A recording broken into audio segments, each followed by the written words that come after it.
When I was 9 years old, I was called into the office of the principal of my small private school here in the San Francisco Bay Area. Her name was Mrs. Harris. And when I walked in, I saw her on one side, sitting behind a fancy desk. And on the other side of her office, I saw my parents. My dad, Cecil, with his thinning black hair combed perfectly over the top of his head, and my mom, Barbara, in a proper dress.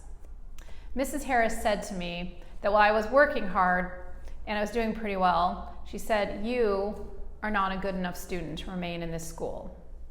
And while I waited for my parents to defend me, that never happened. But my dad did kneel down and say, "It's only October. You have the rest of the school year to prove yourself." And I thought that was tremendous news. So I worked longer and harder. I gave up my sport. I came home. I studied. I worked. And then one day it was the end of the summer. It was late in June, and my dad was making breakfast. It was a Sunday.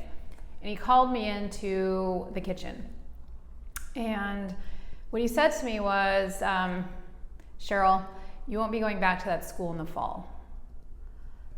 And at that point, I was really devastated, but it made me curious. Who gets to decide who's good enough? And I was particularly interested in Olympians. Who gets to decide if they're good enough to be in the Olympics or to win the Olympics? So eventually, that's what I was curious about, and that's what I studied.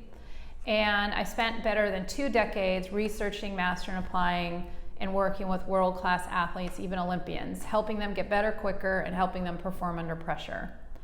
And what I believe now is we all have our own private Olympics. And I specialize, and my black belt is helping you gain the clarity, the confidence, and the scientific-based influence to speak up, be heard, and unlock your next level of impact. And I used to think that my story was about my dad, who told me that if I put my mind to it, I could do anything. But this story is really about my mom.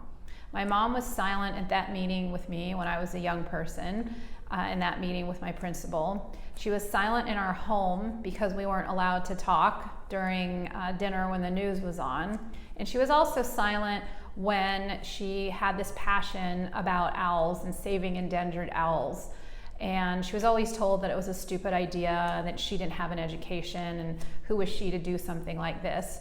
And so when she passed away, when she was 69, so did her dream of saving these 3 species of endangered owls.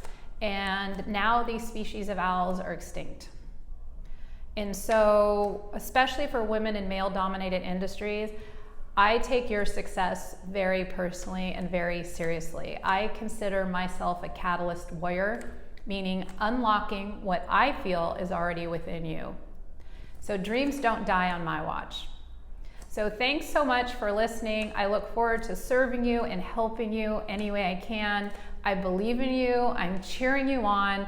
Please do reach out if I can help in any way.